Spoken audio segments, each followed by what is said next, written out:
So we'll bring it back quickly now.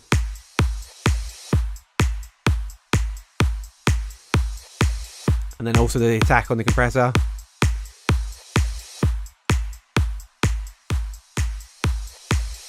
Right, now for the clap loop. As you can hear, it's breaking up at the end. So what we'll do is we'll add the reverb back on there, use the platinum verb, and just tweak it as we sort of like it. A bit bright. It's good enough for now. And then obviously, like I said, we'll do it all properly once we've got the mix going, because at the moment we've not got no reference point. And then we'll send it wide as well. So we use the sample delay by Logic, which is a cool sample delay. And then what we'll do is play the kick with it so you can hear the width. Don't need much, and it sends it really wide, which I quite like. We can EQ that quickly.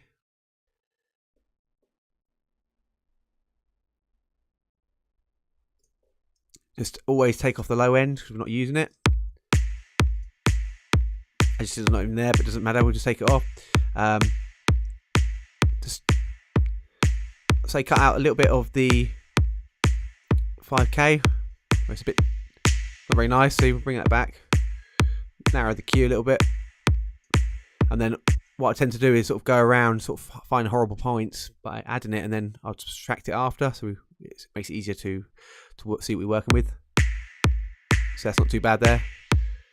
And then there's really crispy, so we'll just take that back a little bit, just take a little bit of the high end off.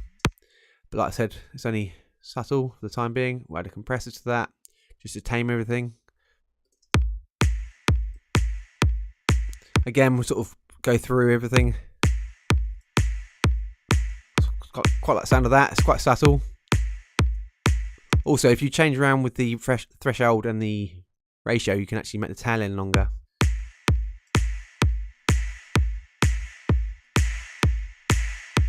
And the release, obviously. Sounds quite nice with that, but again, it might be too much.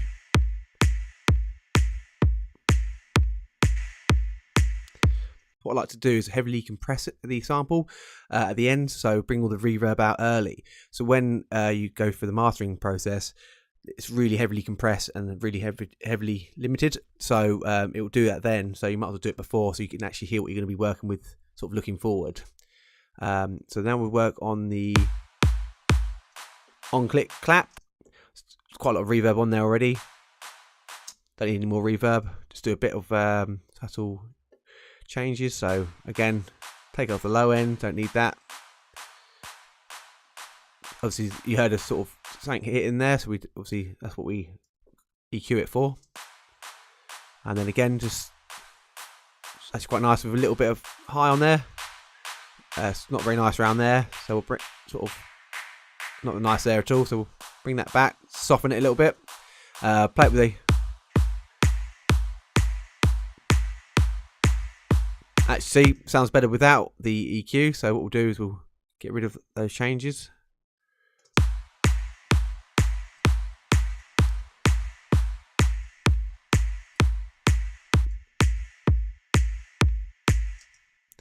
Like I said, we will play around with these properly later.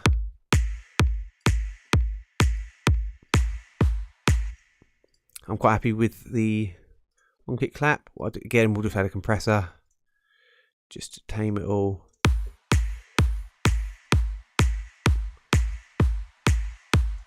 As you can hear, it's really brought the reverb out on that. I don't want it too much.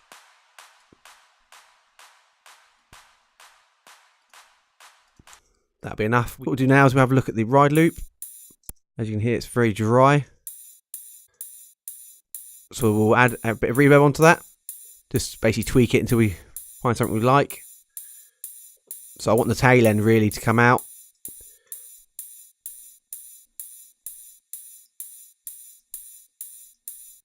So that'll do the high cut, that'll do the low cut. Bit more wet. What we'll do is we'll add a compress on the back of that, just to bring the reverb out so we know what it's going to sound like later on. Actually, that sounded quite nice. It's obviously outputting too much. So we'll just bypass that.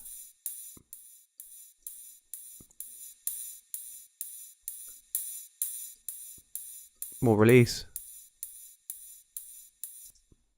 Bit too much now, so we'll bring that back.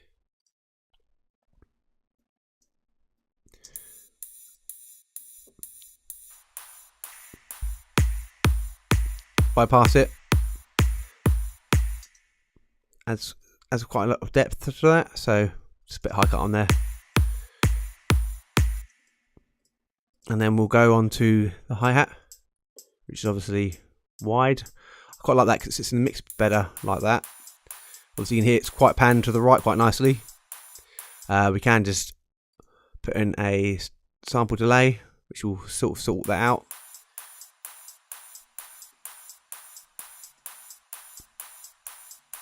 That's much better.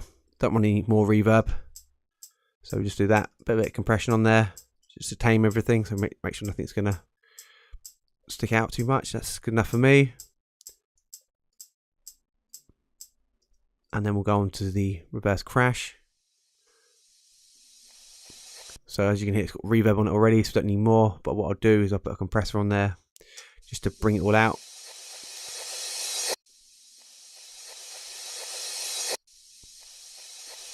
So obviously the beginning is louder now. So whilst we're on the percussion, what we'll do is we'll create a reverse clap. But at the moment I've just noticed that there's a sort of dodgy sound here. Let's play that. So what we'll do is we'll just cut that in half, and then we can just loop it. What I'll do first is I will cut a clap out, and then what we'll do is we'll add reverb to it. I saw this one earlier and I quite liked it, which is Church. It's a bit long, let's bring it back a little bit. And then what we'll do is we'll bounce this down to a separate channel strip, the bounce region. It'll bounce it down with the reverb on. And then what we'll do is we'll cut the main. Or we can do that in a second, but what we'll do is reverse it first. So you go and double click the file. And this will load up. Functions, reverse. And as you can hear, it's done that. And we'll just cut off some of the back. So, and then there we are, get rid of the reverb on that. Then I'll just show you what it sounds like whilst it's playing.